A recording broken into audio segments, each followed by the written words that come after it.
देखो, video start होने से पहले मैं एक डिस्क्लेमर दे देना चाहूंगा कि ये वीडियो खाना खाते समय मत देखना। एंड अगर तुम्हारा दिल थोड़ा नाजुक है तो इस वीडियो से दूर ही रहो भाई। एंड हो सकता है मुझे कुछ इसके मांगा पैनल्स ब्लर भी करने पड़ेंगे, वरना ये वीडियो डीमोनेटाइज हो सकती है। So yeah done with the disclaimer, let's play the intro. So देखो, मैं बहुत हॉरर मांगास पढ़ता हूँ, लाइक लिटरली बहुत। बट कुछ मांगास ऐसी होती है कि जिनको देख के लगता है कि भाई इसको तो गांजा फूक के पढ़ना होगा, क्योंकि कभी कभार इनके राइटर्स इंसानी सोच के इतने परे चले जाते हैं कि मैं समझ नहीं पाता कि कोई इतना एक्सट्रीम और गंदा कैसे सोच सकता है। एंड आज जिस मांगा के बारे में मैं डिस्कस करने वाला हूँ, दैट इज अनोनिमस स्टार्विंग। देखो, मैं इसके स्टार्टिंग के 3 चैप्टर्स नरेट करूंगा आप लोगों के लिए, ताकि इसकी कहानी, इसके वर्ल्ड और इसके किरदारों के बारे में आप लोगों को एक आइडिया लग जाए। फिर फर्दर वीडियो में इस मांगा के बाकी एस्पेक्ट्स को कवर करेंगे। सो बिना समय के बर्बादी करे चलो वीडियो के पहले फेज से स्टार्ट करते हैं, दैट इज द स्टोरी। तो कहानी शुरू 2 दोस्तों से होती है। भरी गर्मी का मौसम है, बाहर इलेक्शन के प्रचार चल रहे हैं और अंदर रेस्टोरेंट में एसी की ठंडी हवा बह रही है और आसपास हलचल के साथ हमारा मेन किरदार चिकन नगेट के पीसेस एंजॉय कर रहा है। तभी दोनों दोस्त डिसाइड करते हैं बाहर जाने के लिए। बस में दोनों चढ़ जाते हैं। दोनों अपनी बातें वगैरह कर ही रहे होते हैं कि तभी हमारा मेन किरदार जब उठ के आसपास नजर मारता है तो उसे क्या दिखा कि सब लोग बेहोश हो चुके हैं। एंड देन जैसे ही हमारा मेन किरदार बस ड्राइवर की तरफ जाता है उसको रोकने के लिए, तो उसको दिखता है कि ड्राइवर ने एक ऑक्सीजन मास्क लगा रखा है। तभी अगले ही सेकंड हमारा मेन किरदार खुद बेहोश हो जाता है।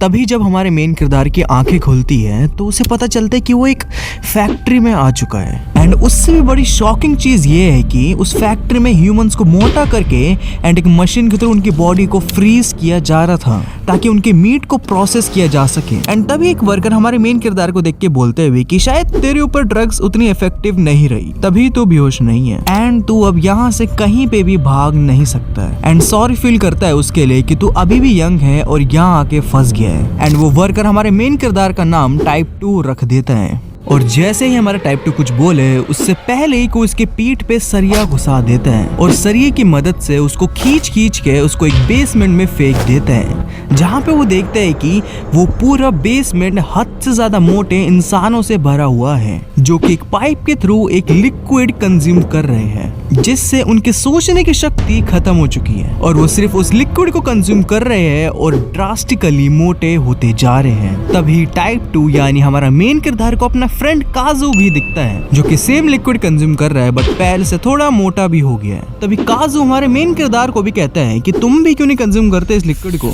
यहाँ पे हमारे मेन किरदार को रियलाइज होता है कि भाई यहाँ पे गर्मी भी बहुत है और गला भी बहुत सूख रहा है, क्यों ना एक सिप ही टेस्ट कर लिया जाए। और जैसे वो टेस्ट करने जा ही रहा होता है, पीछे से एक अनजान इंसान आके उसे रोक देता है और उसे बताता है कि जो भी इस लिक्विड को कंज्यूम करता है वो अपनी सोचने की क्षमता खत्म कर देता है और बोलता है एक बार अपने आसपास ध्यान से देखो और दोबारा सोचो कि तुम्हें अभी भी लिक्विड पीना है। और दूसरी तरफ काजू हमारे मेन किरदार को लिक्विड टेस्ट करने के लिए बुला रहा होता है कि आई मेरे भाई एक बार पी के तो देख।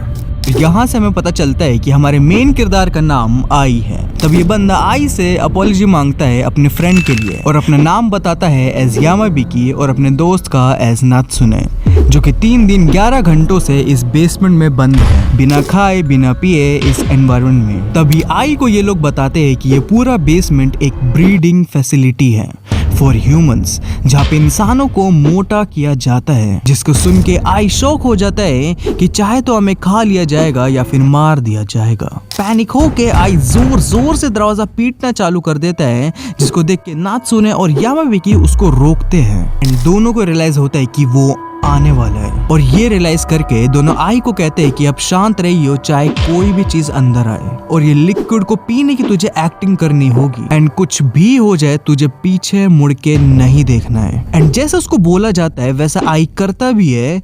एंड तभी हमें क्या दिखता है, एक बड़ा सा इंसेक्ट टाइप थिंग सभी ह्यूमंस को मार के उन्हें खा रहा है। तभी जब वो इंसेक्ट चले जाता है तो कुछ वर्कर्स आते हैं साफ सफाई के लिए, जिनको पीट कर उनके मुंह में पाइप डाल दी जाती है और उनके कपड़े नात्सुने और यामाबिकी पहन लेते हैं। और जैसे वो लोग बाहर जा रहे होते हैं तभी आई कहता है कि भाई मुझे भी ले लो, मैं तुम्हारा फायदा करा सकता हूँ। और वो कैसे, आई बताते हैं कि उसकी फोटोग्राफिक मेमोरी है, मतलब जब वो कोई जगह देख ले तो उसके दिमाग में उस जगह की एक तस्वीर छप जाती है, जिससे वो इस बेसमेंट से बाहर निकलने का एक रूट भी बना सकता है। तभी आई काजू के साथ बेसमेंट से बाहर आ जाता है एंड इन चारों को कुछ और वर्कर्स देख के क्वेश्चन करते हैं कि ये दोनों बाहर कैसे आए। यामाबिकी यहाँ कहते हैं कि ये दोनों डिफेक्टिव पीसेस है और इन दोनों को डिस्पोज करना है। तभी वर्कर दोनों को कहता है कि मेरे साथ आओ, मुझे तुम्हें कुछ दिखाना है, और ऐसी जगह ले जाता है चारों को जहाँ पे ह्यूमंस की ब्रीडिंग कराई जाती है, जिसमें वुमेन्स और मेंस को इंजेक्शन और पिल्स दी जाती हैं ब्रीडिंग के लिए, जहाँ पे सभी वुमेन्स पागल हो रही होती है ब्रीडिंग के लिए और मेंस को जानबूझ के इंजेक्शन के डोजेस दिए जाते हैं to make them aggressive and horny, जिसके कारण वुमेन्स और मेंस दोनों ही अपने दिमाग का कंट्रोल खो बैठे होते हैं फॉर ब्रीडिंग, जिसमें यामाबिकी और नात्सुने मौका देखते ही दोनों वर्कर्स को किसी तरह केज में कैद कर देते हैं। एंड यहीं पर ही हमारे 3 चैप्टर्स कवर होते हैं इस मांगा के। आई होप मैं कहानी को आप लोगों के सामने ढंग से रख पाया हूँगा।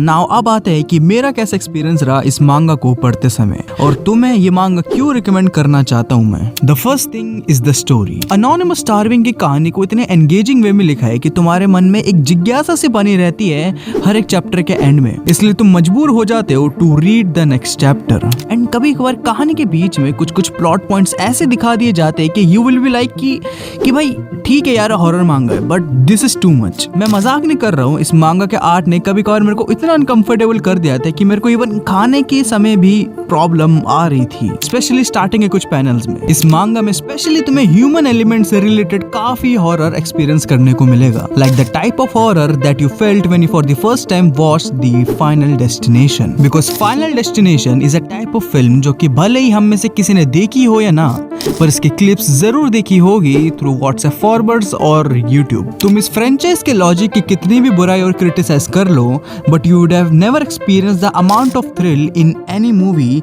Accept final destination, the fear of unknown and sudden death. And इसी चीज को फाइनल डेस्टिनेशन एक्सप्लोर भी करता है एंड ऐसी टाइप का कुछ तुम फियर एक्सपीरियंस भी करोगे व्हाइल रीडिंग अनोनिमस स्टार्विंग। क्योंकि इस मांगा के हॉरर जॉनर में पॉपुलर होने के वन ऑफ द रीजन है कि इसका वर्ल्ड एंड इसकी स्टोरी। इस कहानी के कैरेक्टर्स जैसे जैसे इस पूरे वर्ल्ड को एक्सप्लोर करते जाते हैं, ये चीज तुम्हें पूरे टाइम हुक करके रखती है कि अब आगे क्या होगा। एंड इन सब चीजों पे इसका art is just like cherry on a cake, मतलब सब कुछ परफेक्ट है इस मांगा में। इसका वर्ल्ड, इसके किरदार, पर साथ ही साथ इसका dynamic art style is so good. Detailing और रूथलेसनेस को मांगा के आर्ट में बहुत अच्छी तरह दिखाया गया है। इतना अच्छी तरह इसके पैनल्स को ड्रॉ किया गया है कि it even sometimes effective in your real life too. बाकी अगर इस मांगा के फ्लॉस पे अगर मैं आऊँ तो एक चीज मैं जरूर बोलूंगा कि आई इसमें जो हमारा मेन किरदार है उसके कैरेक्टर को और डेप्थ देते हैं तो शायद कहानी और भी अच्छी हो सकती थी। बिकॉज आई के अलावा जो बाकी कैरेक्टर्स है दैट इज नात्सुने और यामाबिकी, उनके कैरेक्टर को ज्यादा डेप्थ दे रखी है कहानी में। आई मीन ससुरा इनको ही एज मेन डुओ लिख देते इस मांगा में। बाकी आई थिंक इस मांगा के बारे में जो मैं बता सकता था बिना स्पॉइल करे मैंने बता दिया है। Do let me know in the comment section कि तुम्हें मेरा नरेशन वाला पार्ट कैसा लगा। एंड अगर ऐसी वीडियोस और चाहते हो तो डू लाइक इट, वरना मुझे पता कैसे चले कि तुम्हें ये वीडियोस पसंद आ भी रही या फिर नहीं। एंड मैं बहुत जल्दी इस चैनल पे एक नई सीरीज स्टार्ट करने वाला हूँ, so wait for those stuff. And comment section में प्लीज बताइए about the video, what you liked and what you didn't liked. And also don't forget to follow me in insta for edits. अब मैंने edits डालना चालू कर दिया है अपने पेज पे। एंड मेरा एक मीम पेज भी है for anime memes and pop culture memes, सारी आईडी डिस्क्रिप्शन पे मिल जाएगी।